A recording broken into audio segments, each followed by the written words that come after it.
A Juiz esclarece. Vamos falar hoje da Lei de Promoção e Proteção de Crianças e Jovens em Perigo, que é um diploma legal que é aplicável àquelas situações em que crianças e jovens se encontrem numa situação que é considerada de perigo para o seu bem-estar e integral desenvolvimento. Este diploma legal apenas se aplica a crianças e jovens residentes no território nacional.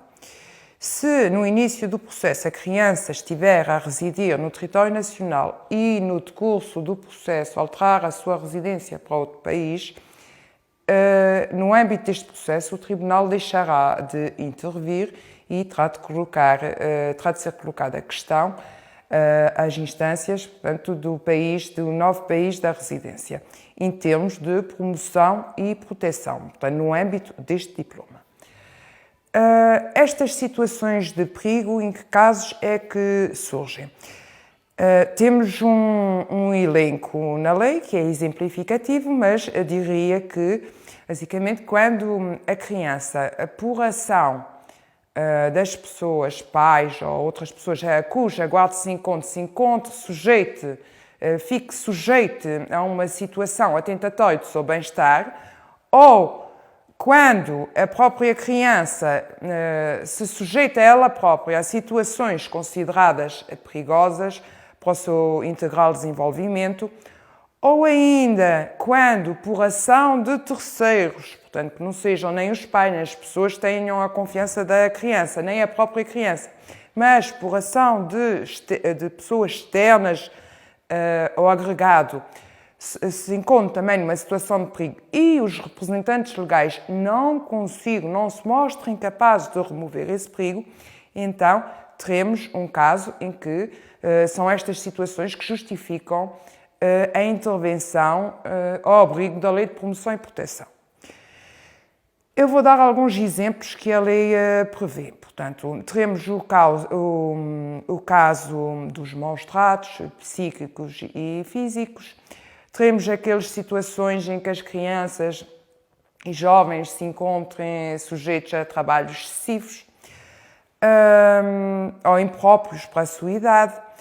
Teremos aquelas situações em que os jovens e as crianças se desenvolvam comportamentos por si que sejam considerados atentatórios do seu bem-estar, por exemplo, determinados consumos, uma criança consuma álcool ou droga, ou outras substâncias que possam ser consideradas nocivas para o seu integral desenvolvimento.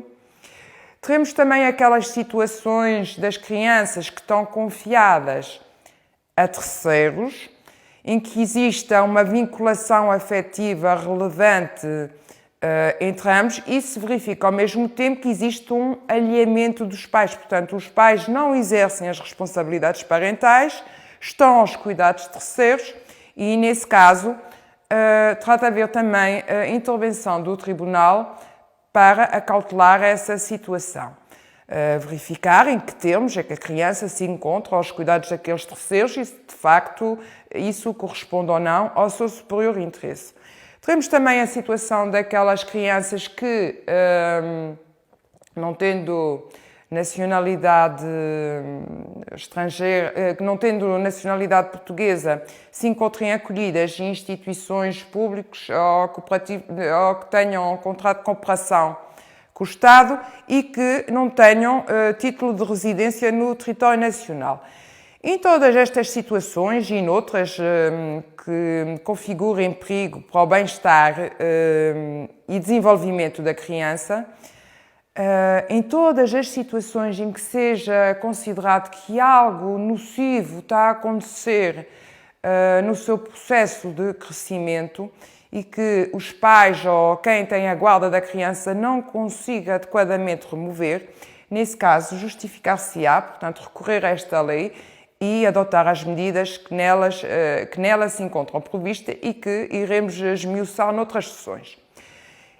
Esta intervenção ao abrigo da Lei de Promoção e Proteção está submetida a diversos princípios.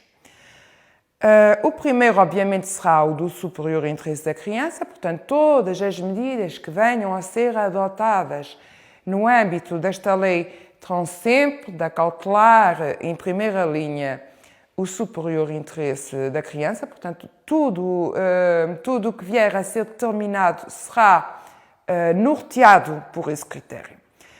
Teremos também de dar prevalência sempre às soluções que privilegiem a integração na família, portanto, responsabilizar os pais no sentido de desenvolverem competências parentais quando seja essa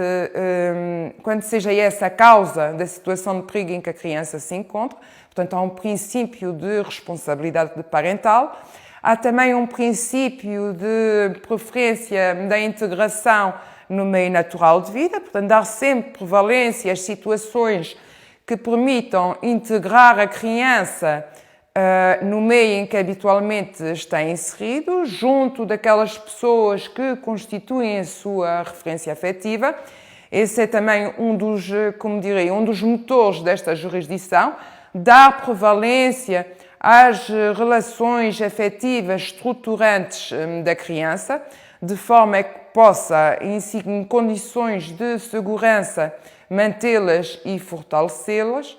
Portanto, temos, de certa forma, um primado da família que só em casos extremos, só depois de trabalhar, não sendo possível, portanto, remover a situação de perigo, é que terão de ser ponderadas outras situações. Que iremos também abordar noutras sessões. Portanto, iremos abordar noutras sessões as diversas medidas concretamente aplicáveis. Outro princípio que também releva nesta jurisdição é o da proporcionalidade, da necessidade da intervenção mínima. Portanto, apenas devemos intervir, imiscuir-nos no âmbito da intimidade familiar, da privacidade de uma família, se tal for, de facto, absolutamente necessário acautelar o bem-estar da criança, porque esta intervenção ao abrigo da Lei de Promoção e Proteção implica uma ingerência grande nas rotinas, no modo de viver do agregado familiar e na forma como cada um dos elementos interage com os outros. Teremos, pois, de intervir apenas quando for absolutamente necessário para assegurar o bem-estar da criança, e a intervenção terá sempre de ser proporcional àquilo que é necessário para acautelar o bem-estar dessa criança, e esta intervenção também obedece a outro princípio, que é o da subsidiariedade. É assim, é como se houvesse uma espécie de pirâmide. Primeiro intervêm as entidades no terreno, depois, se não conseguirem remover o perigo, é que intervém a CPCJ, a Comissão de Proteção de Crianças e Jovens em Perigo, e, só em último caso, o Tribunal. Mas isto também iremos abordar noutras sessões. Eu penso que quanto ao tema 2, que era dizer essencialmente o que era a Lei de Promoção e Proteção e em que situações ela é aplicável e de acordo com que princípios, penso que já percorri o essencial. E na próxima sessão iremos continuar dentro desta temática da Lei de Promoção e Proteção, ver as medidas e outros temas que se levantam no âmbito deste diploma legal. Espero ter sido clara. Bem-aja pela atenção.